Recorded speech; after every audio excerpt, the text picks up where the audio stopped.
আমি বঙ্গবন্ধু শেখ মুজিবুর রহমানকে ভালোবাসি, আমি কোনো দল করি না ভাই। জয় বাংলা, জয় বঙ্গবন্ধু। আমার সৎ উপার্জনের টাকা দিয়ে ভাই আমি মূল কিনে নিয়েছি সাভার থেকে।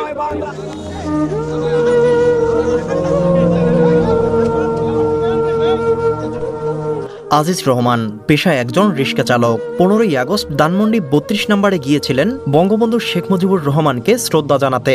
তবে সেখানে তার সাথে ঘটেছে নরকীয় ঘটনা। 32 নম্বরে আগে থেকে উৎপেতে থাকা নব্য রাজাকার বাহিনী তাকে মেরে তুলে দেয় পুলিশের হাতে। আজিজুলকে মারধরের ভিডিও সামাজিক যোগাযোগ মাধ্যমে ছড়িয়ে পড়লে তার পক্ষে বিপক্ষে নানা সমালোচনার মধ্য দিয়ে তাকে গ্রেপ্তার দেখানো হয়েছে হত্যা মামলায়। জামিন আবেদন নাকচ করে কারাগারে পাঠায় আদালত। আজ সত্যি এই জাতি লজ্জিত, যার নেতৃত্বে আমরা পেয়েছি স্বাধীন বাংলাদেশ, স্বাধীন পতাকা। আজ তারই পক্ষে কথা বলায় যেতে হয়েছে কারাগারে। এ বিষয়ে বিস্তারিত জানতে সম্পূর্ণ ভিডিওটি দেখতে থাকুন। একটা খবরে দর্শক সত্যি কষ্ট পেলাম। এটা একেবারেই উচিত। অন্তত ডক্টর মোহাম্মদ ইউনূসের শাসনামলে আইন, আদালত, বিচারক সবারই বোঝা উচিত যে এই সরকার কতটুক যেতে পারে আর কতটুক যেতে পারে না, কতটুক যাওয়া উচিত আর কতটুক যাওয়া উচিত না।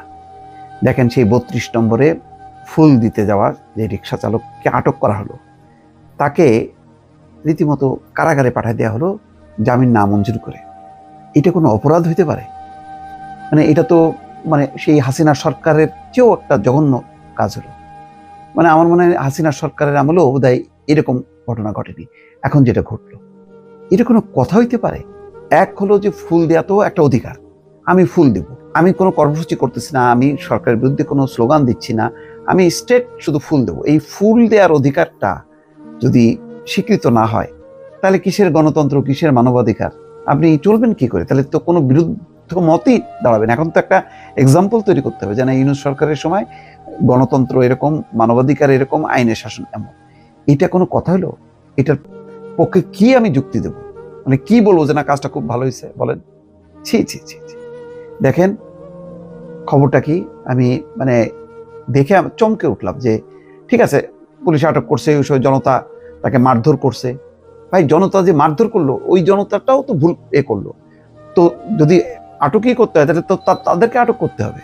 আচ্ছা যাক, সেটা দেখেন, একটা গরিব মানুষ, রিক্সা চালক। ভাই, আপনি কি জোর করে আপনি কাউকে শ্রদ্ধা করবে, সম্মান করবে, এটা আপনি জোর করে আপনি তাকে নিবৃত্ত করতে পারবেন? 400 টাকা দিয়ে ফুল কিনে রাজধানী ধানমন্ডি 32 নম্বরে শেখ মুজিবুর রহমানের প্রতি শ্রদ্ধা জানাতে গিয়ে মারধরের শিকার রিক্সা চালক আজিজুর রহমানের জামিন আবেদন নামঞ্জুর করে তাকে কারাগারে পাঠানোর আদেশ দিয়েছে আদালত। রিপোর্টটা পড়তেও কষ্ট লাগছে আমার। শনিবার বিকালে শুনানি শেষে ঢাকা মেট্রোপলিটন ম্যাজিস্ট্রেট ইশরাত জেরিনের আদালত জুলাই আন্দোলনের একটি হত্যার চেষ্টা মামলায় তাকে কারাগারে পাঠানোর আদেশ দেন। আইন কোর্ট। একজন নারী ম্যাজিস্ট্রেট যদি এত কঠিন হয়, তাহলে মুশকিল। শনিবার বিকেলে শুনানি শেষে ঢাকা মেট্রোপলিটন ম্যাজিস্ট্রেট ইশরাত জেনিফার জেরিনের আদালত জুলাই আন্দোলনের একটি হত্যা চেষ্টা মামলায় তাকে কারাগারে পাঠানো। আপনি কিছু হলেই একটা হত্যা চেষ্টা মামলা। এর আগে আজিজুরকে আদালতে হাজির করে কারাগারে রাখার আবেদন করেন মামলা তদন্ত কর্মকর্তা ধানমন্ডি থানার উপপরিদর্শক মোহাম্মদ তহিদুর রহমান। তাকে কারাগারে রাখার আবেদনে বলা হয়, মামলার ঘটনার সময় প্রত্যক্ষদর্শী সাক্ষী এবং বাদীকে জিজ্ঞাসাবাদে গ্রেপ্তারকৃত সেই আসামি আজিজুর রহমান মামলার প্রকৃত ঘটনায় জড়িত থাকার বিষয়ে সাক্ষ্য প্রমাণ পাওয়া গেছে। এটা কি এমন? তাকে তো আরো মারা হয়েছে, পিটানো হয়েছে। এটা আসামি পক্ষের আইনজীবী ফারজানা ইয়াসমিন রাখি তার জামিন আবেদন করেন। শুনানি শেষে আদালত তার জামিন আবেদন নামঞ্জুর করে পাঠাইছে। এই ব্যাপারে দেখলাম যে একজন পরিচিত মুখ শরীফুল হাসান, তিনি একটা মুক্ত কলামে লিখছেন। তিনি ফ্রিল্যান্স সাংবাদিক এবং বিশ্লেষক। বলা হচ্ছে যে একদিকে বলা হচ্ছে সংস্কার হবে, ফৌজদারি কার্যবিধি ঠিক হবে, আরেকদিকে হঠাৎ যাকে খুশি হত্যা মামলায় জড়ানো হচ্ছে। বলা হচ্ছে যে অন্যায়ভাবে নাকি কাউকে জড়ানো হবে না, সংস্কার করা হচ্ছে। কি হইলো? তার মধ্যে এই আজিজুর রিক্সা চালক 400 টাকা ফুল দিতে যে তাকে মারধর করা হলো, আবার তাকে জামিন নামঞ্জুর করে তাকে কারাগারেও পাঠানো হলো। তাও আবার একজন রিক্সা চালক। এর নাম কি আইনের শাসন? তার প্রশ্ন। 15ই আগস্ট ধানমন্ডি 32 নম্বরে বঙ্গবন্ধুর প্রতিকৃতিতে ফুল দিতে গিয়েছিলেন রিক্সা চালক আজিজুর রহমান। এটাই কি তার অপরাধ? কার মাথা থেকে এমন ধারণা আসে? প্রশ্ন তার। সেদিন ধানমন্ডিতে গণপিটুনির শিকার হওয়ার পর সাংবাদিকদের আজিজুর রহমান বলেছিলেন, আমি কোনো দল করি না, শুধু বঙ্গবন্ধু শেখ মুজিবুর রহমানকে ভালোবাসি, তাই এসেছিলাম। আমি আওয়ামী লীগ বা শেখ হাসিনাকে ফেরাতে আসিনি, আমি বঙ্গবন্ধুকে ভালোবাসি, তাই আমার হালাল টাকা দিয়ে কেনা ফুল নিয়ে এসেছি। দেখেন, বিষয়টা আমি বারবার বলছি, শেখ হাসিনাকে ঘৃণা করা, তার বিরুদ্ধে প্রতিরোধ করা একটা জিনিস, আর ধানমন্ডির 32 নম্বর এবং বঙ্গবন্ধু শেখ মুজিবুর রহমান আলাদা জিনিস। এই দুইটাকে গুলায় একটা রাজনৈতিক ফোবিয়া মানে বা একটা ধারণা তৈরি করা হচ্ছে, একসাথে সব মানে খারাপ, সব ধ্বংস করে দাও। This not true. এটা একেবারেই অনুচিত কাজ। স্বাধীনতা মুক্তিযুদ্ধের সাথে শহীদ প্রেসিডেন্ট জিয়াউর রহমান, বঙ্গবন্ধু শেখ মুজিবুর রহমান প্রত্যেকে কিন্তু জড়াই আছে।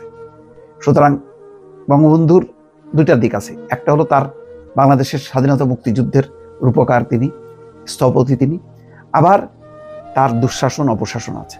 দুঃশাসন অপশাসনের বিরুদ্ধে কথা বলতে হবে, কথা বলতে যে আবার এমন না যে ওই তার আগের ইতিহাসটা আবার বিলুপ্ত করতে হবে।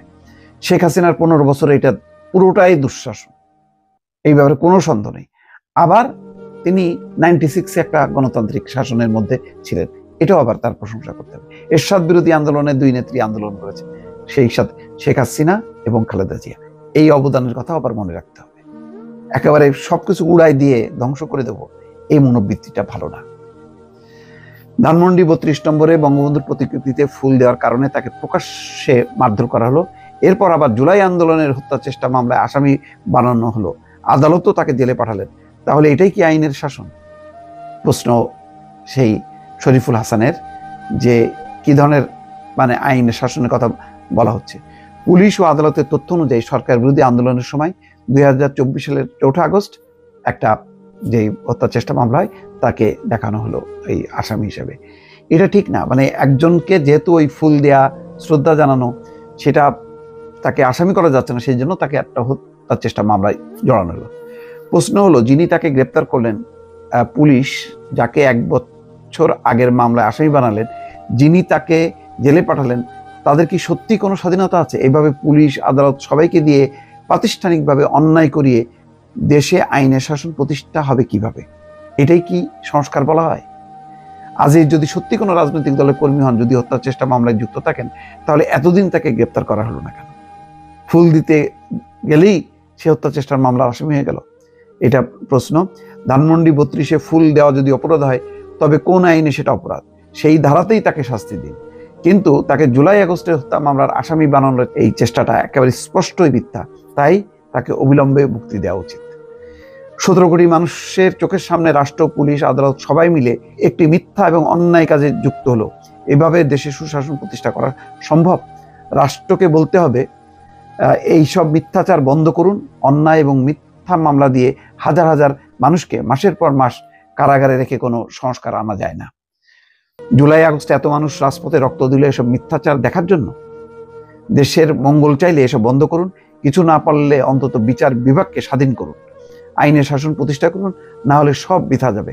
আল্লাহ আপনাদের বোধদান করুন। শরীফুল হাসান, ফ্রিল্যান্স সাংবাদিক।